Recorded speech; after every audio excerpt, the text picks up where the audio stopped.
नमस्कार दोस्तों, एक खबर पढ़ रहा था। खबर ये आ रही है कि प्रधानमंत्री नरेंद्र मोदी 24 फरवरी को बिहार आ रहे हैं। दिल्ली में शपथ ग्रहण हुआ तो नीतीश कुमार उस शपथ ग्रहण में शामिल नहीं हुए। नरेंद्र मोदी के मन में खटका लगा कि आखिर सारे नेता आ गए, नीतीश कुमार कहां रह गए।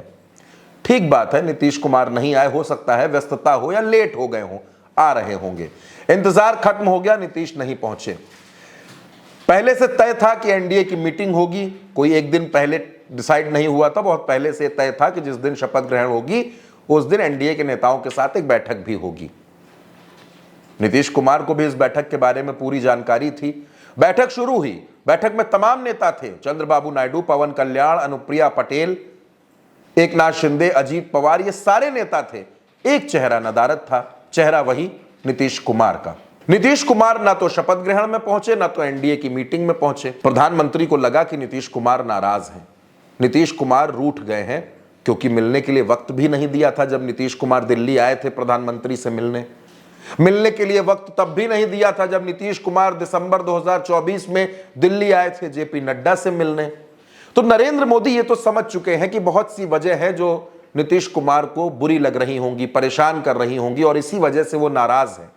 लेकिन नीतीश बाबू इतने भी नाराज ना हो जाए कि साथ ही छोड़ दें, अपने सांसदों के साथ अलग हो जाए सरकार से, तब तो सरकार डामाडोल हो जाएगी। और इसी वजह से नरेंद्र मोदी को लगा कि बहुत से लोगों को पटना भेजा, जेपी नड्डा को भेजा, शिवराज चौहान को भेजा, जगदीप धनखड़ को भेजा, बड़े बड़े नेताओं को भेजा, लेकिन नीतीश कुमार उनकी बात मान नहीं रहे। तो अब यह बिल्कुल जरूरी मौका है कि भारत के प्रधानमंत्री नरेंद्र मोदी खुद जाएं और नीतीश कुमार को मनाएं, क्योंकि नीतीश कुमार को लेकर तमाम तरह की टिप्पणियां पिछले 6 महीनों में भारतीय जनता पार्टी के नेताओं की तरफ से हुई हैं।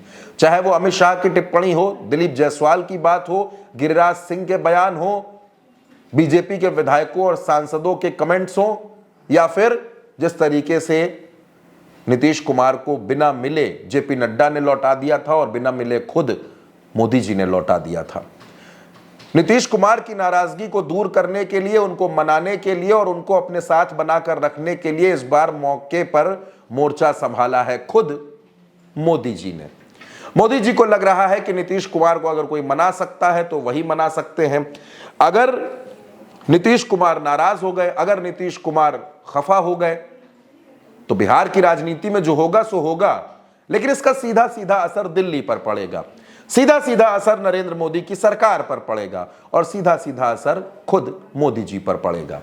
इसलिए अगर अपनी कुर्सी को बचाना है, अपनी सत्ता को बचाना है, तो जाहिर सी बात है कि नीतीश कुमार को मनाना पड़ेगा।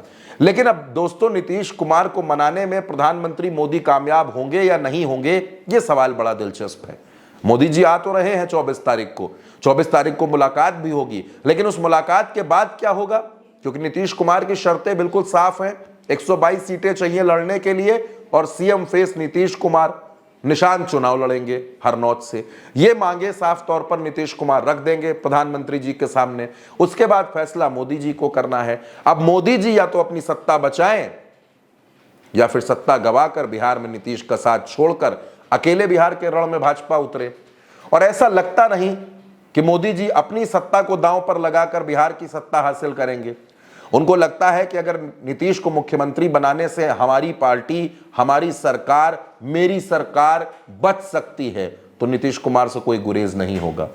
लेकिन फिर भारतीय जनता पार्टी के तमाम नेताओं, तमाम कार्यकर्ताओं के सपने टूटते हैं। आखिर नरेंद्र मोदी जी करें तो करें क्या, उनके सामने बड़ी अजीबोगरीब स्थिति पैदा हो गई है।